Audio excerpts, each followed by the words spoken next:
Àkòrí ìwàásù tòní. The power of his touch. Agbára ìfọwọ́kàn rẹ̀. Ẹ ṣe the power of his touch. Agbára ìfọwọ́kàn rẹ̀. Tell the person beside you Sọ again. fún ẹni tó wà lẹ́gbẹ̀ẹ́ rẹ̀ The power of his touch. Agbára ìfọwọ́kàn rẹ̀. Mi ò láìkí bá ṣe ń sọ̀rọ̀ yẹn. Ẹ sọ pé agbára ìfọwọ́kàn rẹ̀. The power of his touch. Tẹ́ni tẹ wà lẹ́gbẹ̀ẹ́ tí ó bá wà active ẹ fèsì ẹlòmí ẹ sọ pé agbára ìfọwọ́kàn rẹ̀. The power of his touch. Ṣẹ́rí ẹ̀mí mọ́ ti wà nínú agbo wa ní àárọ̀ yìí. Mo dẹ̀ fẹ́ kó múra láti gba ìfọwọ́kàn yẹn. Ohun tí ẹ̀mí Ọlọ́run fi sí mi lọ́kàn láti bá wa sọ lónìí ni eléyìí.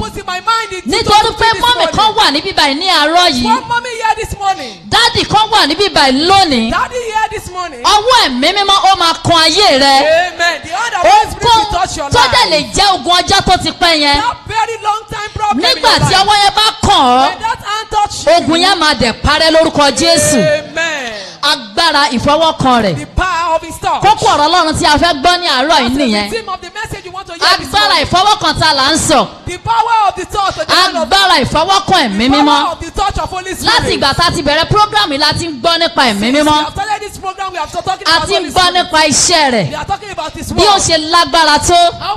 Ní àárọ̀ yìí, a fẹ́ sọ nípa agbára tó wà nínú ìfọwọ́kàn ẹ̀mí mímọ́.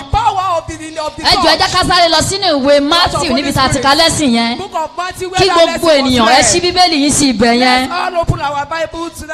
Matthew orí ìkẹjọ. Ẹ jẹ́ kí gbogbo wa ṣí síbẹ̀. Tá a bá ti débẹ̀ ẹ kí hallelujah kan tó ní agbára. Kì í ṣe gbogbo ala tí ìṣiyẹ sáré ṣí Bíbélì yín síbẹ̀. Matthew orí ìkẹjọ. Níbi tí a ti ka lẹ́sìn yẹn. Ẹsẹ̀ kẹta ni mo fẹ́ kí gbogbo wa jọ kà pátápátá. Matthew orí ìkẹjọ. Ẹsẹ̀ kẹta 1, 2, 3 go. Jésù sì na ọwọ́ rẹ̀, ó fi bà á, ó wí pé mo fẹ́ ìwọ di mímọ́. Lójú kan náà ẹ̀tẹ̀ rẹ̀ sì mọ́. Amen. Amen. Amen. Amen. Kí ló ṣẹlẹ̀ níbi tá à ń sọ nípa èyí? Ọkùnrin adẹ́tẹ̀ kan ló wá bá Jésù. A leper came to meet Jesus. Ó wá sọ fún un. He told him. Ṣé mọ̀ pé ipò ẹ̀tẹ̀ ó jẹ́ ipò tí ò dára rárá? A leprosy situation is not good Ẹni tó bá ti dẹ́tẹ̀ wọ́n máa ń yọ kúrò láàrin àwùjọ ni. A leprosy is they always inú igbó ni wọ́n máa ń gbé. They are always in the bush. Ogun yìí ló wà nínú ayé ọkùnrin náà. We have this problem. Ó mú kúrò láàrin àwọn mọ̀lẹ́bí ẹ̀. He couldn't live with his relatives. Bóyá tiẹ̀ ti fẹ́ yàwó kò lè rí ìyàwó ẹ̀ mọ́. Maybe he's even married, he couldn't see the wife Ọjọ́ tó kù ti wọnú ayé ẹ̀ ló ti dágbére fún ọmọ ẹ̀. Today is with this problem, he still farewell. Ó wá lórí ọ̀fẹ́, ó sáré wá sọ́dọ̀ Jésù. He has the grace to meet with Ó wá Jesus. sọ fún. And told him. Ó ní pé Olúwa, He said, Lord, mo mọ̀ bí ìwọ bá fẹ́, o lè sọ mí di mímọ́. if you are willing, you can make Bó me o bá whole. fẹ́, o lè ṣẹ́ ogun yìí nínú ayé If you mi. are willing, you can take away this problem. Bíbélì in sọ my pé life. Jésù ó dẹ̀ na ọwọ́ ẹ̀. The Bible says Jesus stretched Ó forth fi his hand bá ọkùnrin yẹn. and touched the man. Ó sọ pé mo fẹ́ He said, I'm ìwọ willing. di mímọ́. I want you to Ọjọ́ be tí whole. ọwọ́ Jésù kan ọkùnrin yẹn. The day the hand of Jesus touched Mọ́mì, the man, ọjọ́ yẹn logun yẹn tán nínú ayé ẹ̀ that was o. when that problem vanished in his life. Ìfọwọ́kàn ẹ̀mí mímọ́. The touch of Ó Holy jẹ́ ohun tó Spirit ní agbára. is very powerful. Eléyìí ló ń tà ń sọ nípa rẹ̀ ní àárọ̀ yìí. That is what we are talking about this Agbára morning. ìfọwọ́kàn rẹ̀. The power of his touch. Ṣé mọ̀ wípé nínú ayé yìí In this world, bóyá ojú èèyàn fọ́ maybe one is blind, kò ríran. couldn't see, Bàbí tó bá yẹ pé bóyá ẹ̀kan ó ní àìsàn kan. or you have one sickness or Ètò the ẹ pé other ó ti dìfọ́ ọmọ ẹ̀ that pátápátá. has deformed that person Kò sí bí completely. irú ẹni yẹn tó bá yẹ pé ó sì wà láàyè. Even if that person is alive, Nígbà tẹ́ bá fọwọ́ kan ẹni yẹn báyìí, touch that person. ṣé o máa ní ìmọ̀lára pé wọ́n fọwọ́ kan òun? Will you feel it that you touch Ẹ dá him mi or lóhùn. her? Ẹni tí ò tí kú Someone that tí is wọ́n bá not fọwọ́ dead, kan báyìí if they should touch ṣé kò ní you, mọ̀ pé fọwọ́ kan you will òun? know that somebody touch you. Lórúkọ Jésù láàárọ̀ ìwà gba ìfọwọ́kàn ẹ̀mí mímọ́. Amen. You will receive the Ohun touch tí mò of ń Holy sọ fún wa ni wípé What I'm saying in essence nígbà is, tí èèyàn bá ṣì wà láàyè, when you are still alive, èmi ò mọrú ogun tó ń là kọjá I o. don't know the problem Bóyá is kò tiẹ̀ ríran ni, maybe it's blind, tàbí bóyá kò lè rìn, or you couldn't walk, tàbí bóyá adití ni, or you are kò dead, gbọ́ nǹkan tí wọ́n ń or you sọ. couldn't hear what people Lójú say. ẹsẹ̀ tí wọ́n bá fọwọ́ kàn, Instantly you feel ó a máa ní touch. ìmọ̀lára ẹ̀. You will feel it. Á mọ̀ pé ènìyàn kan fọwọ́ kan And òun. someone touch you. Ohun tí ẹ̀mí mọ́ fẹ́ ṣe ní àárọ̀ That is yìí, what Holy Spirit wants to do this agbára morning. ìfọwọ́kan rẹ̀. Power of his touch. Ìfọwọ́kàn tí mo wá ń sọ yẹn The touch I'm kì talking í ṣe èyí about. tí mo fi ọwọ́ kan sísítà mi yìí o. Not the one I touch my Tí sister. ẹ̀mí mímọ́ ó jẹ́ ìfọwọ́kàn tó ní agbára. The Holy Spirit is Tó powerful. jẹ́ pé ayé tí a bá ti fi ọwọ́ kàn, Any life it's touched, ayé yẹn ò tún rí bákan náà that mọ́. life will never remain Nígbà the tí same. ẹ̀mí mọ́ bá fọwọ́ kan When ènìyàn, Holy Spirit touch ayé yẹn á someone, gba ìyípadà. that life will change. Gbogbo àwọn ẹ̀mí àjèjì á dẹ̀ fi irú ayé bẹ́ẹ̀ Every sílẹ̀. spirit will believe such eléyìí ló lies. ṣẹlẹ̀ sínú That is what ọkùnrin yẹn happened to that man. nígbà tí Jésù fọwọ́ kàn When Jesus touched him, ogun ayé ẹ̀dẹ̀ parẹ́ the battle vanished. sẹ́mọ̀ ní ìgbà tí Jésù wà nínú ayé When Jesus was in the ó ń world, káàkiri ó ń ṣiṣẹ́ agbára nínú ayé àwọn ènìyàn doing miracle in nígbà people's tó lives. parí iṣẹ́ rẹ̀ tán When he finished his ó work, wá gbé gbogbo iṣẹ́ tó kù ó gbélé ẹ̀mí mímọ́ lọ́wọ́ ẹ̀mí mímọ́ gangan ló wá wà lójú iṣẹ́ lọ́wọ́lọ́wọ́ báyìí òun ni ẹni tó ń ṣiṣẹ́ lọ lọ́wọ́lọ́wọ́ torí ẹ̀ náà ni mo ṣe sọ fún wa ní àárọ̀ yìí pé agbára ìfọwọ́kàn rẹ̀ Power of his touch. agbára ìfọwọ́kàn rẹ̀ mo fẹ́ kẹ́ tún pariwo sí ẹni tó wà ní ẹ̀gbẹ́ yín lẹ́ẹ̀kan sí wípé agbára ìfọwọ́kàn rẹ̀ The power of his touch. bẹ́ẹ̀ dẹ̀ ṣe sọ yẹn lórúkọ Jésù ẹ̀mí Ọlọ́run yóò fọwọ́ kan ayé yín Spirit of God will touch your tá a bá ń life. sọ nípa ìfọwọ́kàn When talking about kò touch, sí àkókò tó pọ̀ there is no much time. ó ní àwọn iṣẹ́ tó pọ̀ rẹpẹtẹ tí ìfọwọ́kàn ẹ̀mí mímọ́ máa ń ṣe The touch of Holy Spirit does lots of work. nígbà tí ẹ̀mí mímọ́ bá fọwọ́ kàn ọ́ When Holy Spirit touch you, ó ní àwọn iṣẹ́ agbára tó máa ń ṣe do some wondrous ẹ̀yin ẹ work. wo Jésù gan bí àpẹẹrẹ Look at Jesus Christ as an ní example. ọjọ́ kan ó wà láàrin ọ̀pọ̀lọpọ̀ ènìyàn A Saturday was among the ẹ̀yin tẹ́ bá wà multitude. pẹ̀lú mi ó yẹ pariwo aleluya kan If you are with me, shout hallelujah. àti ìpọ̀ tó àwa tá a wà pẹ̀lú mi ẹ pariwo aleluya kan Shout hallelujah. Jésù ń lọ ní ọjọ́ yẹn Jesus was going that day. àwọn ọ̀pọ̀lọpọ̀ èèyàn níbikíbi tó bá dẹ̀ ti rí Jésù èrò máa ń pọ̀ gan níbẹ̀ Whenever they see him, there are a lot of people who nítorí kíni because of what? wọ́n ń retí nǹkan kan láti ọ̀dọ̀ They ẹ̀ are expecting something from him. níbi tí àwọn èrò ti pọ̀ wọ́n ti Yes. sọ́tún wọ́n ti sósìn Where people were pushing him right and obìnrin kan left. wá sáré wọ ibẹ̀ A woman ran ṣùgbọ́n kó there. tó dé ibẹ̀ lọ́jọ́ yẹn But before she got ó ti there, rò nínú ọkàn ẹ̀ she thought in her ó ní mind ha that ogun ọdún méjìlá that 12 years problem eléyìí tó mú mi kúrò láàrin ẹgbẹ́ that left me among my tí mi bá colleagues. tiẹ̀ lè rí If I couldn't see him, tó bá jẹ́ pé ìṣẹ́ tí aṣọ ẹ̀ lásán ni mo lè fọwọ́ kàn báyìí the hem of his garment, ó ní pé ara mi yóò dá I will be made whole. ìgbàgbọ́ yẹn ló gbé lọ And it's when she went Nígbà to tó faith, débẹ̀, when she got there, tó ṣàṣìjà rí orí ọ̀fẹ́ láti fọwọ́ kan Jésù said that grace to touch mo ń Jesus. sọ nípa ìfọwọ́kàn I am talking about ó wá touch. fọwọ́ kan Jésù ní ìṣẹ́ tí aṣọ ẹ̀ Touch Jesus in the hem of his bíbélì garment. wá Jésù wá wò lọ́tún ó wò lósì Just look left and right. ó ní pé ta ló fọwọ́ kàn mí He said, will touch me. làwọn ọmọ ìwádà The disciples said, olùkọ́ ni teacher, gbogbo àwọn èrò rẹpẹtẹ lọ́tún lósì bí wọ́n ṣe ń tiẹ̀ sọ́tún tó ń tiẹ̀ sósì Jésù ní rárá o Jesus said, ẹnìkan no. fọwọ́ kàn mí Somebody touch kí ló dé me. tó fi mọ̀ Why, how did nítorí he pé ó mọ̀ know? pé àṣẹ kan ti ara òun You jáde know that virtue left his ó mọ̀ body. pé agbára kan jáde láti ara òun Power left his ó mọ̀ body. wípé èèyàn kan fi ọwọ́ kan You know òun that somebody ohun touched tí him. mò ń mú jáde ní ibẹ̀ yẹn ni wípé What I'm bringing from that nígbà message tá a bá is, fọwọ́ kàn ẹ́ when you are being touched, nígbà tí ẹ̀mí mọ́ bá fọwọ́ kàn when the ẹ́ Holy Spirit touch you, ó máa ní ìmọ̀lára ẹ̀ you will feel it. obìnrin yẹn fọwọ́ kan Jésù That woman touched Jesus. ó gba àṣẹ kan jáde látara Jésù Authority Jésù left mọ̀ Jesus' pé body. ẹnìkan fọwọ́ kan òun Jesus felt it that bẹ́ẹ̀ somebody náà touched ni him. ohun tí Olúwa yóò ṣe ní àárọ̀ yìí So also what God will do this agbára morning. ìfọwọ́kàn rẹ̀ The power of his touch. nítorí àkókò wa Because of our time. mo sọ pé nígbà tí a bá gba ìfọwọ́kàn ẹ̀mí And mímọ́ someone will receive the touch of Holy Spirit. iṣẹ́ tó pọ̀ ló máa ń ṣe o It does lot of àwọn work. iṣẹ́ tó pọ̀ ló máa ń ṣe Lot of work ẹ jẹ́ ká it sáré does. sọ bíi mẹ́ta mẹ́rin kan Let's quickly mention 2, 3 kí ni to 4. ohun àkọ́kọ́ tí ìfọwọ́kàn ẹ̀mí mímọ́ máa ń ṣe The touch of Holy Spirit. agbára ìfọwọ́kàn rẹ̀ The power of his nígbà touch. tí ẹ̀mí Ọlọ́run bá fọwọ́ kàn ọ́ When the Spirit of God touch ó you, máa yí ayé rẹ padà it will change your life. it will transform you Ó máa yí ayé ó rẹ máa padà. yí ayé rẹ padà It will transform your nígbà life. tí o bá gba ìfọwọ́kàn yẹn ohun gbogbo máa yí padà Everything will change. àfọwọ́kàn Ábúráhámù Abraham was touched. àfọwọ́kàn Ábúráhámù Abraham was touched. a yí orúkọ ẹ̀ padà sí His name was Ábúráhámù changed from Abraham to Abraham. Ábúráhámù ọwọ́ kan ló wọnú ayé ẹ̀ It o was one hand that entered ó into di Abraham's bàbá life. ìgbàgbọ́ He became the father ó of di faith. bàbá orílẹ̀-èdè Father of the ó whole di ẹni tí nation. gbogbo wa ń pe orúkọ ẹ̀ láti fi We gbàdúrà all call lónìí his name to pray today. àti fọwọ́kàn Jákọ́bù Jacob was touched. Jákọ́bù ègún wà lórí ẹ̀ o There was curse on him. ṣùgbọ́n lọ́jọ́ tí ọwọ́ Ọlọ́run kàn But the day the hand of á God yí touched padà him, kúrò ní Jákọ́bù he was changed from wọ́n ní Jacob. pé ò ní jẹ́ Jákọ́bù He will mọ́ not be Jacob ṣùgbọ́n again. Ísírẹ́lì làwọn máa pè ọ́ Prayer Israel. Ísírẹ́lì òun náà làwọn máa pè ọ́ Israel will be his name. ẹ tún wo Pétérù náà Look at Peter. Símónì là ń pè We call it Simon. ṣùgbọ́n nígbà tí ọwọ́ Ọlọ́run kàn When the Pétérù hand of Símónì God touched Simon. nígbà tí ọwọ́ Ọlọ́run kàn When the hand of God touched Simon. apẹja lásánlásán A mere fisherman. àwọn táwọn èèyàn ò kà sí People that people don't even àwọn tí wọn recognize. mọ̀wé yẹn He respond. Those àwọn that tí are wọn not lẹ́bí educated. yẹn Those that are not àwọn tí learned. wọn nípò yẹn Those that don't have relatives. nígbà tí ọwọ́ That are Ọlọ́run not kàn famous. When the hand of God touched ọwọ́ him, Ọlọ́run kàn ní ọjọ́ yẹn the hand of God touched him that àjẹ̀yí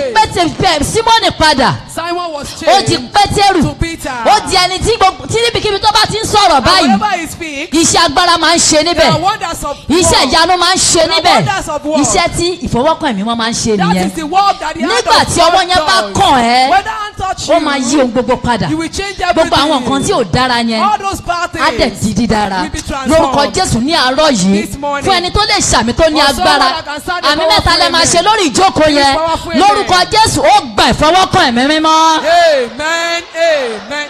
Amen. In Je- kí ni ohun ìkejì tí ìfọwọ́kàn Ọlọ́run tún máa ń ṣe nínú ayé ènìyàn kí ni ohun kejì tó máa ń ṣe The second thing it does. ohun kejì tó máa ń ṣe ni wípé It ó does. máa ń gba ènìyàn kúrò ó máa ń yọ ènìyàn kúrò nínú ewu It delivers someone from danger. ó máa ń yọ ènìyàn kúrò ní inú It ewu delivers from ní danger. ibẹ̀ yẹn a ó rí nínú ìwé Iṣẹ́ àwọn Here in àpọ́stélì the book of Acts of Apostles, orí ìkejìlá ni chapter 12, màá sọ nǹkan tó ṣẹlẹ̀ I'm níbẹ̀ going to narrate what tẹ́ bá happened. kà láti ẹsẹ̀ kínní Read from verse 1. ṣùgbọ́n ní ẹsẹ̀ keje yẹn From verse 7 on. ọ̀rọ̀ Ọlọ́run sọ nǹkan kan jáde One of níbẹ̀ us say something. Iṣẹ́ àwọn àpọ́stélì Acts ni of Apostles, chapter orí 12, ìkejìlá from verse 1. ẹsẹ̀ keje ẹ̀ Verse 2.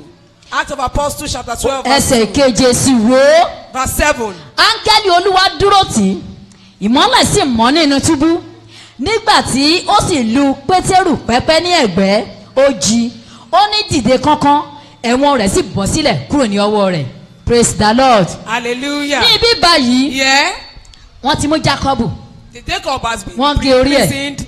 inú àwọn ènìyàn dùn They gan were happy. They nígbà beheaded tí him. Hẹ́rọ́dì wá rí pé àwọn èèyàn máa appreciate When nǹkan tó ń they ṣe wrote it yìí that people appreciated what he did. wọ́n fi ẹ̀mí ènìyàn wọ́n fi ń gba okùn They used the soul of man Ó to tún wá mú save lives. Pétérù. He took Peter. nítorí pé ó fẹ́ máa tẹ́ àwọn èèyàn He lọ́rùn want to satisfy people. bíbélì sọ pé a fi Pétérù sínú The túbú Bible says Peter was in prison wọ́n fi olùṣọ́ sọ́ọ̀tún wọ́n fi olùṣọ́ sí and he òsì was guarded. wọ́n tì í wọ́n dè lọ́wọ́ wọ́n dè ní He was ẹsẹ̀ chained both hand and leg. nígbà tí ọwọ́ Ọlọ́run dé When the hand of God came, ó bọ ibi tí Pétérù wà entered where Peter ẹ was má chained. gbàgbé wọ́n dè lọ́wọ́ wọ́n dè lẹ́sẹ̀ Don't forget he was chained both bí hand áńgẹ́lì and Olúwa leg. ṣe fọwọ́ kan Pétérù As the báyìí Lord touched Peter ó this lù ó way, ní kó dìde he touched him to stand lójú up ẹsẹ̀ instantly. ìdè tá a fi di ọwọ́ The chain in the yìí tá a fi hand di ẹsẹ̀ and that of ó dẹ̀ leg bọ́ sílẹ̀ lẹ́sẹ̀kẹsẹ̀ was loosed Pétérù dẹ̀ suddenly. jáde Then Peter ó stand di up. òmìnira He was free. fún ẹnìkan tó lè ṣàmì For láàárọ̀ someone that yìí can ọwọ́ stand tó máa ń amen this wọnú morning. ayé ènìyàn That hand that tó entered máa ń towards sọ ayé life. èèyàn di òmìnira That make one lórúkọ life to be free. Jésù ó máa wọnú ayé rẹ lónìí Amen. That hand you enter your agbára life today. ìfọwọ́kàn rẹ̀ The power of his mo touch. fẹ́ kẹ́ máa fi ọkàn bá nǹkan tí mò ń bá I wa want sọ you lọ to go along with nítorí bí me. ẹnìkan wà níbí báyìí láàárọ̀ There yìí is someone here this morning. bóyá ò tiẹ̀ tí ì ní ìrírí ìfọwọ́kàn yẹn rí Perhaps you have not felt that hand ṣẹ́ni ní before. ọjọ́ òní gangan I mean this very ọjọ́ day. ìkọkànlá This very day. nínú oṣù karùn-ún yìí 11th of May. ìfọwọ́kàn yẹn ó máa wọ ẹnu ayé rẹ Amen. You will feel mo that ní pé touch. ìfọwọ́kàn yẹn ó máa ń yọ èèyàn kúrò nínú ewu It delivers from problem. I mean that touch. òun ló wọnú ayé Pétérù It lọ́jọ́ yẹn entered into Peter's life ó that dẹ̀ day. tú sílẹ̀ And he freed ó him. tú sílẹ̀ He freed ó him. fà á jáde kúrò nínú túbú Brought him out of ó the prison gbà á kúrò yard. nínú ibi yẹn And he delivered him from danger. kí ni ohun mìíràn tí ìfọwọ́kàn ẹ̀mí mọ́ tún máa ń What ṣe other thing does that hand does? in nígbà one's tí ọwọ́ life? yẹn bá kan ènìyàn When that hand touches ó máa ń someone, mú ìwòsàn wá it brings healing. ó máa ń mú ìwòsàn wá It brings ní healing. ibẹ̀ yẹn kọ ìwé Matthew Dear right Matthew, orí ìkẹjọ chapter 8, ẹsẹ̀ ìkẹrìnlá verse 14. Matthew orí ìkẹjọ Matthew chapter 8, ẹsẹ̀ kẹrìnlá verse 14. kí ló ṣẹlẹ̀ ní ibẹ̀ What yẹn happened there? ìyá aya Pétérù ni That's the mother of Peter's bíbélì wife. sọ wípé ó wà nínú àìsàn ibà She was sick of nígbà tí Jésù dé malaria. ibẹ̀ When Jesus ó got dẹ̀ there, fọwọ́ kan màmá yẹn Jesus touched that lójú mother ẹsẹ̀ instantly. ara ẹ̀ dẹ̀ yá Her mother-in-law bóyá was èèyàn made kan náà wà whole. níbí báyìí láàárọ̀ yìí Perhaps somebody is here èmi this ò mọjọ́ morning. tó ti lè wà nínú I àìsàn don't yẹn know when that sickness has mi ò been in tiẹ̀ your fẹ́ mọ body. onírú orúkọ kórúkọ tí a lè And pè I ní don't want àìsàn to yẹn know the name of that ọwọ́ kan sickness. máa jáde láàárọ̀ yìí One hand will go ọwọ́ forth. ẹ̀mí mímọ́ ni o The hand of Holy Spirit ọwọ́ is kan in. máa jáde láàárọ̀ One yìí hand will go gbogbo forth. àìsàn tó ti ń nọ́ọ̀sì yẹn That sickness you ó have been tiẹ̀ ti lọ nursing. sí hospital You have gone to the hospital. àwọn dókítà wọn ò lè diagnose ẹ̀ Doctors cannot wọn ti ẹ̀ lè sọ pé nǹkan báyìí ló ń ṣe ọ́ couldn't diagnose nígbà what's tí ọwọ́ happened. yẹn bá dé When that hand comes, ìwọ náà wàá bẹ̀ sí ní ìmọ̀lára rẹ̀ nínú begin to àgọ́ ara feel rẹ̀ it in your nítorí system. pé àárọ̀ ìgangan ni because àìsàn it's yẹn this máa morning, parẹ́ lórúkọ that Jésù sickness will leave in ọwọ́ Jesus' yẹn ó name. máa ń mú ìwòsàn wá That hand brings healing. ó wo màmá yẹn sàn nínú àìsàn ibà rẹ̀ It healed that hand from the malaria kí ni sickness. ìfọwọ́kàn yìí tí kí ló tún máa ń ṣe nínú And ayé what ènìyàn other things does this hand mo does? sọ Is this nípa touch. agbára ìfọwọ́kàn rẹ̀ I'm talking about the power of his touch. agbára ìfọwọ́kàn rẹ̀ Power of his touch. agbára ìfọwọ́kàn The ẹ̀mí mímọ́ power of the touch of Holy ohun mìíràn tó Spirit. tún máa ń ṣe ni eléyìí Another thing it ó does, máa ń yí ayé padà it changes life. It ó máa ń transforms yí ayé life. padà It transforms life. it bring change ó máa ń yí ayé padà It changes life. kí ni nǹkan tó ṣẹlẹ̀ nínú ìwé Jòhánù What happened in the book book of John. Inú ìwé Jòhánù ni mo wà báyìí I'm o. in the book of John now. Orí ìkẹsàn-án. Chapter 9. Tẹ́ bá kà á láti ẹsẹ̀ ìkíní yẹn. From verse 1. Ìṣẹ̀lẹ̀ kan ṣẹlẹ̀ John níbẹ̀. chapter 9 from verse 1 something Ọkùnrin happened. tàbí ní afọ́jú A man born blind. láti inú ìyá ẹ̀ wá. Died from the mother's Ìyẹn ni pé womb. ó máa ń mú káyé èèyàn ó gbàyé padà. Makes one's life to change. Gbogbo àwọn nǹkan táwọn èèyàn sọ pé kò ṣeé ṣe yẹn ó máa ń jẹ́ kó di Most ṣíṣe. people seems impossible, it makes Àwọn ọmọ possible. ẹ̀yìn Jésù wá ń béèrè lọ́wọ́ Jésù. Jesus, our people now, the disciple asked Jesus. Nígbà tí wọ́n wo ọkùnrin yẹn, When they look at the man, wọ́n rí i pé pírọ́blẹ̀mù tiẹ̀ ó mà tún yàtọ̀ o. his own problem is different. Wọ́n kàn dáhùn bọ̀rọ̀ gidi ni kò sí ìwò ojú tracy sí ojú kò sí ń bẹ̀ rárá. Of eyes there. Wọ́n wà pé They now kí imagine. ló ṣẹlẹ̀ sí ọkùnrin What yìí? happened to this Tí man? ẹ̀ṣẹ̀ bàbá àtìyá ẹ̀ náà ló pọ̀ tó Is báyìí it ni? the sin of the father and Àbí mother? ẹ̀mí burúkú wo ló ń bá ọkùnrin yìí jà? Or which evil spirit is fighting against Jésù this sọ fún wọn man? pé rárá o. Jesus said Ṣùgbọ́n no. ká lè fi ògo Ọlọ́run kàn ní ara But for rẹ̀ the ni. glory of God to be Fún manifest ẹnìkan in tó his lè life. ṣàmì láàárọ̀ For yìí, someone that can lórúkọ stand Jésù amen ògo Ọlọ́run this yóò yọ nínú ayé Amen. The gbogbo. glory of God will shine Mo in your fẹ́ kẹ́ máa life. ṣàmì dáadáa. Sound amen very Nítorí pé well. ọ̀rọ̀ àṣẹ ló ń jáde. Because Mo authority ní pé is going lórúkọ forth. Jésù ògo Olúwa yóò farahàn nínú situation tó ń là kọjá yẹn. Amen. The glory of God will shine in your situation you are passing Ká through. lè fi ògo Ọlọ́run For wọ̀n the ni. glory of God to be Kí ni shown. Jésù wá ṣe? What did Jesus do? Nígbà tí Jésù sọ ọ̀rọ̀ yẹn tán, When he uttered that statement, Jésù náà wá gbé ìgbésẹ̀. Jesus took Ó steps. fọwọ́ kan ọkùnrin He yẹn. touched the man. Tá bá wo ẹsẹ̀ kẹfà ẹ̀. Verse 6 of it. Nígbà tí ó wí bẹ́ẹ̀ tán, And when he had thus spoken, ó tutọ́ sílẹ̀. spat on the ground Ó sì fi tọ́nà ṣe amọ̀. and made clay of the spittle. Ó sì fi amọ̀ náà pa ojú afọ́jú And náà. he anointed the eyes of the blind man with the clay. Ẹni tẹ́ ká tún wo ẹsẹ̀ kẹjọ. Let's look at verse 8. Àwọn aládùúgbò The àwọn neighbors. tí àti àwọn tí ó ti ń rí i. Therefore, and they Ní which ìgbà have àtijọ́ pé alágbe seen ló ń him, ṣe that he was once a beggar, wípé that ẹni tí ó ń jókòó ń ṣagbe kọ́ ni is eléyìí. another man that sits Àwọn kan tí begging. wọ́n ń sọ wípé Some even say, òun ni. is it the one? Àwọn mìíràn tún sọ wípé But some say, irọ́ o. no. Ó jọ ni. He's Ìyẹn ni pé resembling nígbà tí ọwọ́ Ọlọ́run bá kan inú ayé When the rẹ, hand of God touches your ọ̀rẹ́ á life, wá di àríyànjiyàn. your case will turn to controversy. Ìyípadà máa dé. There will be change. Mọ́mì yẹn ni àrá ni rárá òun It's kọ́. not mommy. No. it's Àló not. jọ ni. They will start Ohun tó arguing. ṣẹlẹ̀ sí ọkùnrin yìí ni eléyìí o. That's what happened to that Nígbà man. tí ọwọ́ Ọlọ́run kàn án, When the hand of God touched nígbà tí him, ẹ̀mí mọ́ fọwọ́ kan ojú when yẹn, Holy Spirit touched that ibi tí eye, ò sí ìwo ojú where lọ́bẹ̀. there wasn't spaces of eyes, there was Ó wá space. yà àwọn ènìyàn lẹ́nu. People were amazed. Ó wá di ẹ̀dá ọ̀tọ̀. He became a new Wọ́n bẹ̀ sí man. òpé ṣé pé ọkùnrin ìdára tó Ah, you báyìí. mean this man is good as Ogun this? tó fi ẹnìkọ̀ọ̀kan pamọ́ nínú That battle ìpéjọpọ̀ that yìí. had you in this gathering. Ogun tó fi ọ́ The pamọ́. battle that had Èyí you. tí ò jẹ́ kó ṣe é wò láàrin They don't àwùjọ. allow people to see Ní your àárọ̀ body. yìí ọwọ́ ẹ̀mí mọ́ ó máa mú ogun yẹn kúrò. Amen. Agbára ìfọwọ́kan rẹ̀. Power of his touch. Mo ń sọ nípa agbára ìfọwọ́kan ẹ̀mí I'm mímọ́. talking about the power of the touch of Nígbà Holy tí Spirit. ẹ̀mí mọ́ bá fọwọ́ kàn ọ́, When Holy Spirit touch you, ìyípadà máa dé. there will be transformation. Nígbà tí ẹ̀mí mọ́ bá fọwọ́ When kàn Holy ọ́, Spirit touch you, ogun ọjọ́ tó ti pẹ́, àìsàn ọjọ́ tó ti pẹ́, ó a máa very disappear long lẹ́sẹ̀kẹsẹ̀. problem or sickness will disappear. Nígbà tí ọwọ́ Ọlọ́run bá kàn When ọ́, the hand of God touch you, ọ̀rọ̀ rẹ̀ á wá di àríyànjiyàn. your case will turn to controversy. Kí ni iṣẹ́ mìíràn tí ìfọwọ́kàn ẹ̀mí mọ́ tún máa ń ṣe? Other words, or what the touch of Holy Spirit does in one's life. Ó lè jí òkú dìde. It can make a dead body to rise. It brings back to life. Ó máa ń mú kí èèyàn wá sí ìyè, kẹ́mi wá sí ìyè. Praise the Wá sí Lord. ìyè ènìyàn, amen. Ní ibẹ̀ yẹn, There, à ń gbé òkú ọmọ kan lọ. a dead body, a child that is dead was being Ní carried. ibẹ̀ yẹn, ẹ kọ Luke chapter 7 Right, Luke chapter 7. láti ẹsẹ̀ kejìlá títí dé ìkẹẹ̀dógún. From verse 12 to 15. Luke chapter 7 Luke chapter 7 láti verse ẹsẹ̀ 12 to kejìlá 15. dé ìkẹẹ̀dógún. 12 to 15. Òkú ọmọbìnrin náírì, òpó náírì là ń gbé lọ. The death of the child of the woman of Gbogbo àwọn 9, the èèyàn ti widow bẹ̀rẹ̀ of sí ní 9. sunkún pé ìrètí ti People kú were fún obìnrin yìí o. weeping after that woman, Ìwọ before that obìnrin woman. láyé wá That bàjẹ́ tán this woman, pátápátá your life báyìí. is ruined Kò sí completely. ìrètí kankan fún ọmọ. No hope for you Òun náà again. ti gbà. He has said she Gbogbo accepted wọn her lọ. fate. Everybody were going. Nígbà tó kù díẹ̀, When they were about ká parí iṣẹ́ yẹn lórí for obìnrin the yẹn. work to be completed, Jésù concerning dẹ̀ that fara woman, wọn níbẹ̀. Jesus just appeared. Bíbélì sọ pé bí wọ́n dẹ̀ ṣe ń lọ, Jesus said while he was àwọn tó going, rúpó sí ọmọ yẹn bí wọ́n ṣe ń lọ. those that carried the casket, Jésù ò sọ nǹkan kan o. Jesus did not Ó say kàn anything. fọwọ́ kan àga pósí yẹn He báyìí. only touched that casket. Bíbélì sọ̀rọ̀ kan níbẹ̀. The Bible says something. Ó ní pé àwọn tó rù wọ́n dẹ̀ dúró jẹ́. The carrier of the casket stood still. Wọ́n sọ òkú yẹn kalẹ̀. They stood still and Lójú they put down ẹsẹ̀, the ọmọ yẹn dẹ̀ corpse. dìde And dúró. that child Ó dẹ̀ rose. fa ọmọ yẹn lé ìyá rẹ̀ And he lọ́wọ́. gave that child to his Bóyá mo mother. ti rí ẹnìkan tó lè ṣàmì níbí báyìí ní There was àárọ̀ someone that yìí. can sound amen this morning. Ògo rẹ̀ eléyìí sọ pé ó ti ń lọ sí ibojì Your yẹn. glory that they have sent to the top. Ọwọ́ tó kan àga pósí ní ọjọ́ yẹn. That hand that touched that Ọwọ́ casket. ẹ̀mí mímọ́ ni that ọwọ́ yẹn o. is that hand of Holy Spirit. Ọwọ́ tó ní agbára ní ọwọ́ A yẹn. powerful hand was Bóyá mo it. tiẹ̀ lè rí àwọn kan tó ní ọkàn Maybe I ìgbàgbọ́ can nínú see some ìpéjọpọ̀ yìí that láàárọ̀ have yìí. heart of faith this Ọwọ́ yẹn morning. lórúkọ Jésù yóò gbé ògo rẹ̀ jáde. Amen. Mo ní lórúkọ Jésù yóò gbé ògo rẹ̀ jáde.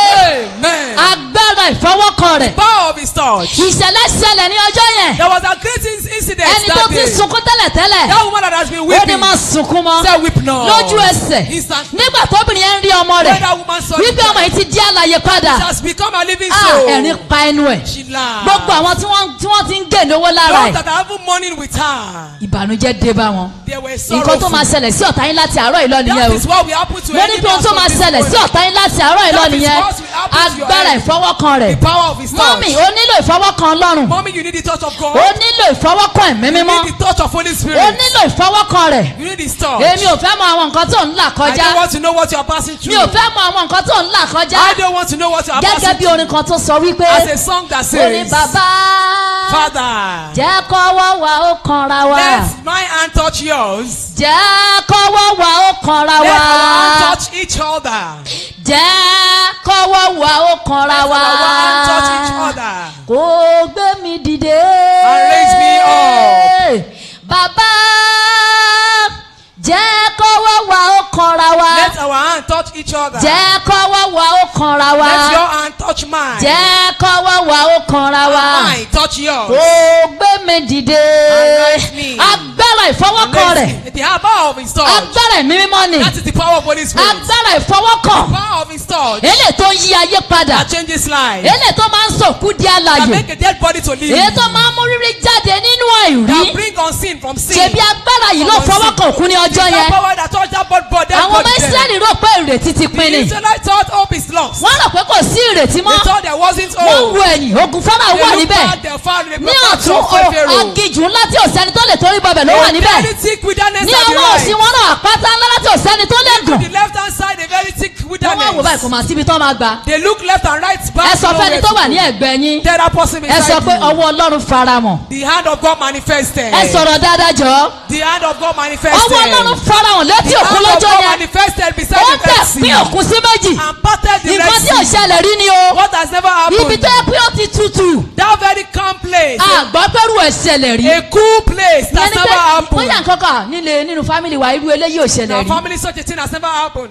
story nìyẹn. It's a story. nígbà tí ọwọ́ Ọlọ́run bá dé. When the hand of God ìyanu tí ò comes, ṣẹlẹ̀ rí. a miracle that has never nínú happened. family tó ti jáde. Even from the family you came ohun from. rere tí wọn ò dáṣe níbẹ̀. Good thing they have nínú never family done. tó ti jáde. The family you came from. nígbà tí ọwọ́ ẹ̀mí mọ́ bá dẹ̀kan When ẹ́. the hand of Holy Spirit touches wàá bẹ̀rẹ̀ sí ní ṣe. you will start doing it. mo ní pé Amen. wàá bẹ̀rẹ̀ sí ní ṣe. Amen. òun ló ṣẹlẹ̀ ní ọjọ́ yẹn. That is what happened that day. àgbọ̀ pé òkun pín sí méjì rí. We have never had it. ṣùgbọ́n ní that ti a àwọn ọmọ sea Ísírẹ́lì. But for the Israelites, ọwọ́ Ọlọ́run kan the òkun. hand of God touched the sea. ẹ̀mí mímọ́ ló ṣe iṣẹ́ yẹn o. Holy Spirit did that ó work. dẹ̀ pín sí méjì. And it's parted. bíbélì sọ wípé The Bible says, àwọn ọmọ Ọlọ́run wọ́n tẹ̀ láàrin the òkùnkùn children kọjá. of God pass through the dry ibi tó jẹ́ land, wípé ó tutù fún omi ni. where it's very cool for àwọn onímọ̀ water. ìjìnlẹ̀ sọ pé eruku sọ ní ibẹ̀. Even there were dust. lójú ẹsẹ̀ ilẹ̀ tó tutù There ó was dẹ̀ dust. gbẹ ní kíákíá. A very cold ọwọ́ ground Ọlọ́run become dry. nìyẹn. That is the ẹ hand of sọ pé God. ọwọ́ ẹ̀mí mímọ́. Say the hand of Holy àní ẹ Spirit. sọ pé ọwọ́ ẹ̀mí mímọ́. The hand of Holy pariwo Spirit. sọ pé ọwọ́ ẹ̀mí mímọ́. Hand of Holy ní Spirit. àárọ̀ ìlórúkọ Jésù ọwọ́ ẹ yóò kan ayé rẹ. That hand will touch your life this èmi ò fẹ́ mọ̀ morning. nǹkan tẹ̀ ń là kọjá o. I don't want to know what you are no passing mi ò through. fẹ́ mọ̀ nǹkan tẹ̀ ń là I kọjá. don't want to know what you are passing nígbà tí through. ẹ̀mí mọ́ bá dé. When Holy Spirit gbogbo kò comes, ṣeé ṣe á dẹ̀ bẹ̀rẹ̀ sí ní di ṣíṣe. impossibility will be made nígbà tí ọwọ́ Ọlọ́run possible. bá wọnú iṣẹ́ tó ti When the dàrú hand yẹn. of God come into that work that is tí not well gbogbo nǹkan dàbí pé ó organized. le. When things were seen, when torí we pé ọwọ́ were Ọlọ́run ò tí ì seeing sí stuff, níbẹ̀ ni. it's because the hand of God is yet ṣé to wọ́n pé àwọn appear. agbára òkùnkùn náà. We have the power of darkness. sábà tọwọ́ bọ ṣẹ́ ènìyàn. When they dip hand in one's job, tí ènìyàn bá kó millions of naira tó fi ń ṣe if business that yẹn. person do business with millions of naira, tọwọ́ burúkú bá wọ ọbẹ̀. if evil hand should find its way in that káwọn máa béèrè business, lọ́wọ́ ẹ̀ pé they will ask him, báwo ló ṣe ṣe. how come about your á job? lóun ò mọ He said he doesn't torí pé understand. ọwọ́ ibi kan ti wọ ọbẹ̀ An ni. evil hand is showing ṣùgbọ́n ọwọ́ up. tẹ̀mí ń sọ nípa ẹ̀ láàárọ̀ yìí. The hand I'm talking about this ọwọ́ morning. tó ju ọwọ́ ti ayé lọ ni o. That hand that surpassed the evil ọwọ́ tó hand. ju ọwọ́ òkùnkùn lọ The ni. hand that is more than the ọwọ́ evil tó ju ti darkness. àwọn ògbóni lọ That ni. is more than the ọwọ́ tó ju occultist. ti aṣọ àjẹ́ That is lọ ni. more than the èyí tó ju witches. ti èmèrè lọ ni. More than the èyí tó ju wizards. ti agbára òkùnkùn lọ ni. More than the power òun of náà ni darkness. ọwọ́ ẹ̀mí mímọ́. That is the hand of Holy nígbà tó Spirit. bá wọnú ayé When rẹ it touches your life, ìyípadà dẹ̀ dé. there will be great nígbà change. tó bá wọnú iṣẹ́ When yẹn it enters your work, ògùn á dẹ̀ bú jáde. there will be glory. níbi tó rò pé kò sí ọ̀nà yẹn. Where there is no way. nígbà tí ọwọ́ ẹ̀mí mọ́ bá wọ When the ọbẹ̀ hand of Holy Spirit comes, ọ̀nà á dẹ̀ là there will be way. fún ẹnìkan tó lè ṣàmì. Someone that can stand ọwọ́ amen. agbára The power of God. Ọlọ́run ọwọ́ ẹ̀mí mímọ́ The Holy Spirit. ilé tó ṣan gbogbo That do all lórúkọ things. Jésù ó wọ ẹnu ayé rẹ. Amen. Jesus. mo ní lórúkọ Jésù ó wọ ẹnu ayé rẹ. Amen. agbára agbára ìfọwọ́kan rẹ̀. The power of his touch. Nígbà tí ọwọ́ yẹn bá ń bọ̀. When that hand is coming. Kò kàn ń dédé bọ̀. Don't just come. Ó máa ń bọ̀ tagbára ni. It's come powerfully. Ó máa ń bọ̀ tí agbára ni.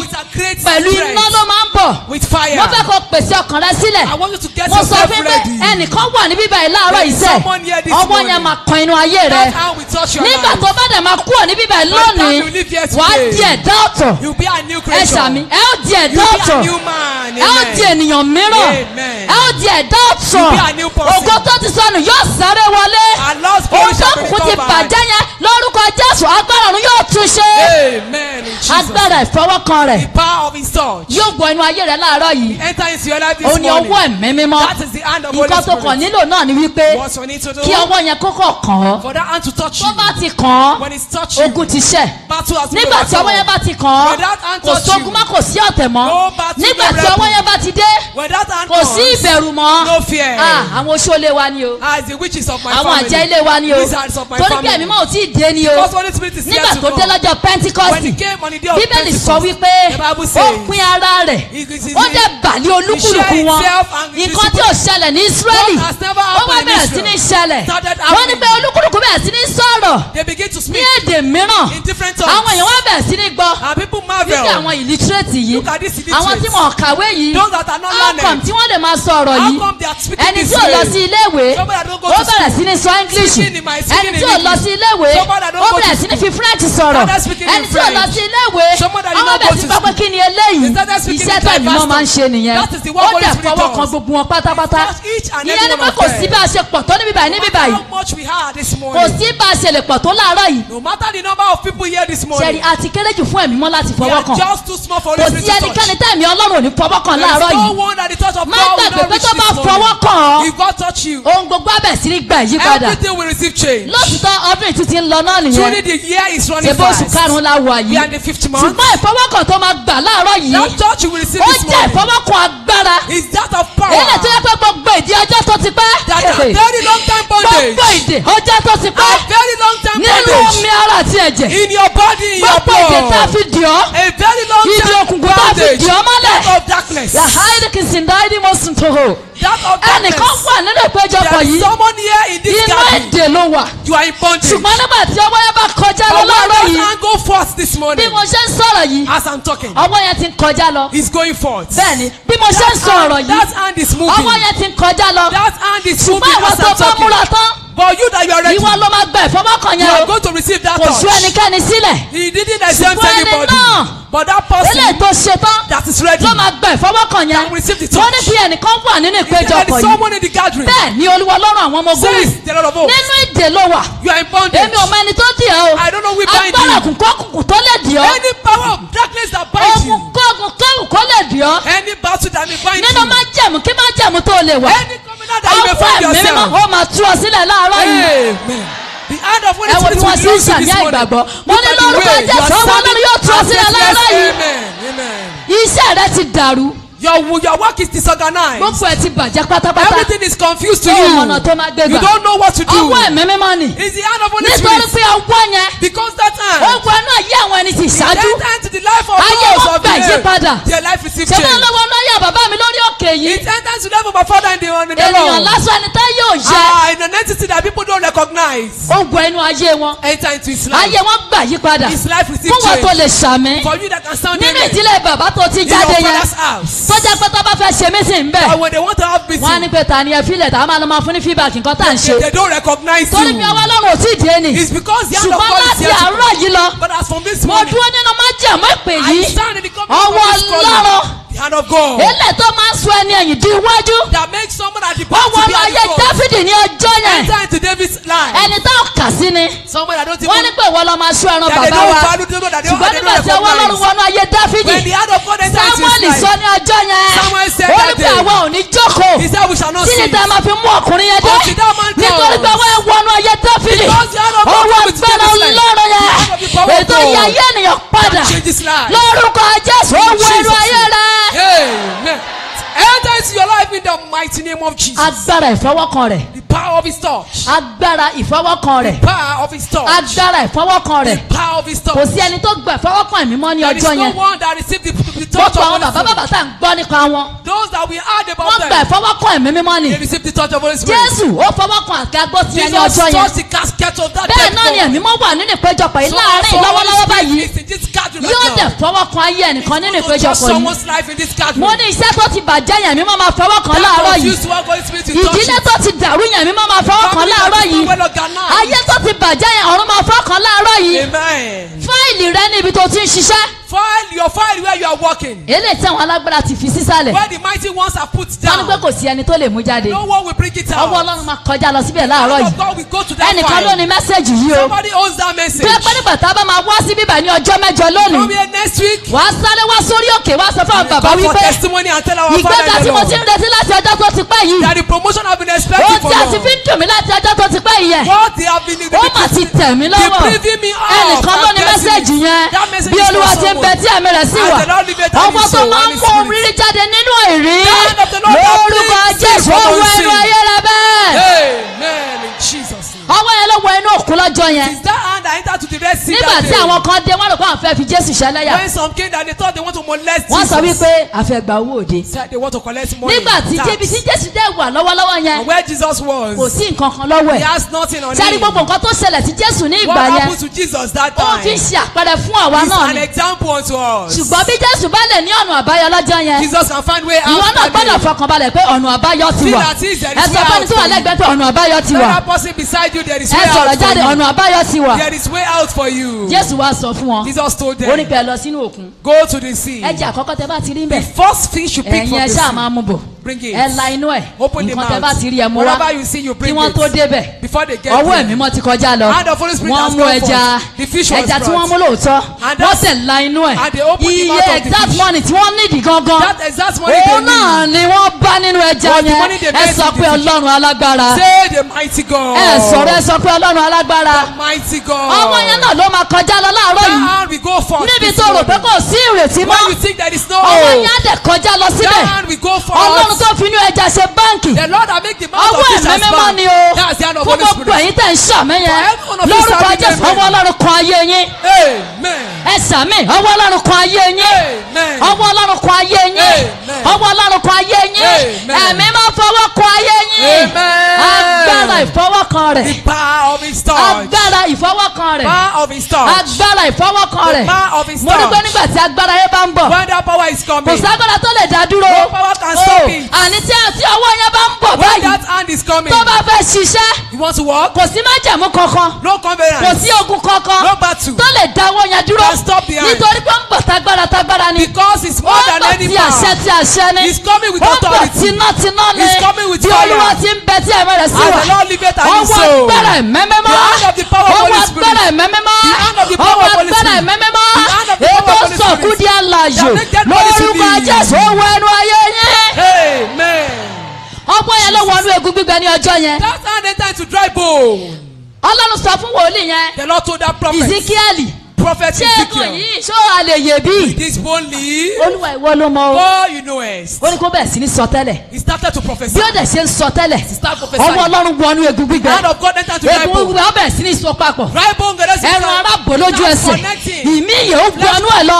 Fún ìwọ tó lè ṣàmì. For you that can Bọ́wọ́ ni sound pé amen. àwọn egun yẹn wọ́n gbẹ púpọ̀. They were so dry. Ìyẹn ni pé kò sí ìrètí kankan bẹ́ẹ̀ mọ́. There is no hope for Kò sí them. náìfù kankan níbẹ̀ mọ́. No hope for the Ìbọn tí dry ẹwọ́ ẹ̀mí bone. máa ń ṣe nìyẹn o. That is what Fún the hand ìwọ of tó lè wisdom. ṣàmì. For you that can sound amen.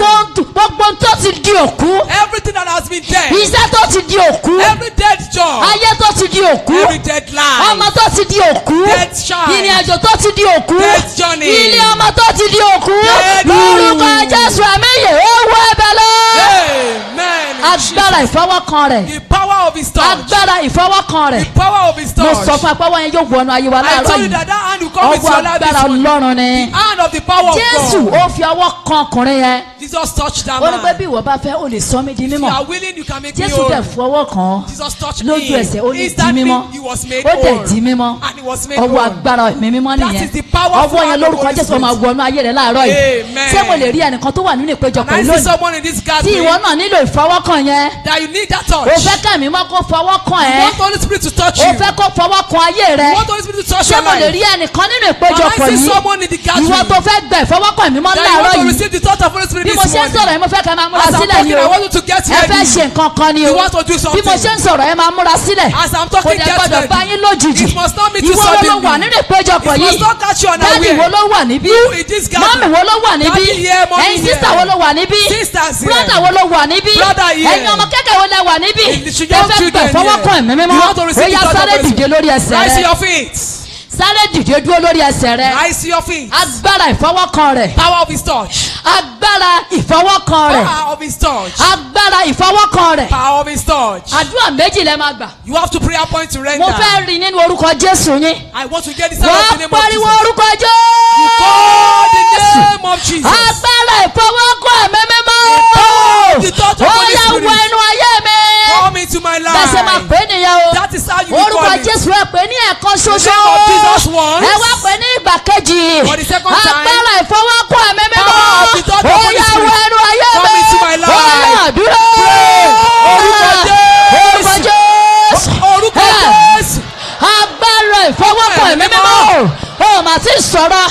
Wọ inú ayé mi. Wọ inú ayé mi. Wọ inú ayé mi. Wọ inú ayé mi. Ó já sọ̀rọ̀. Ibo ló ti ní ìdí ẹ̀. Agbára ìfọwọ́kàn ẹ̀mí mímọ́. Ó yá wọ inú ayé mi láàárọ̀ yìí. Wọ inú ayé mi láàárọ̀ yìí. Jésù Olúwa wa.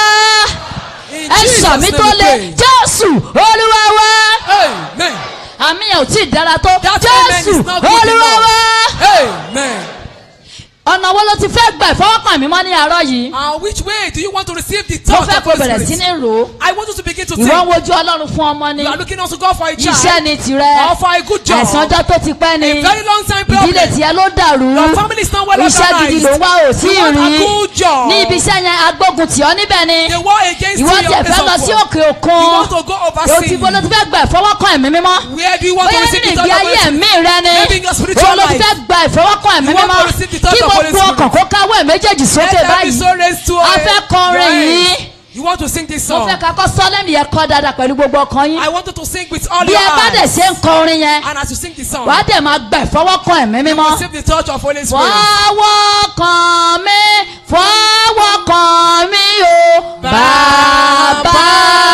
Fọwọ́kàn mi o, fọwọ́kàn mi, fọwọ́kàn mi o. Bàbá, fọwọ́kàn mi o, Bàbá. Fọwọ́kàn mi, fọwọ́kàn ayé mi o. Bàbá, fọwọ́kàn mi o, Bàbá. Fọwọ́kàn mi o. Bàbá, fọwọ́kàn mi o, Fọwọ́kàn mi.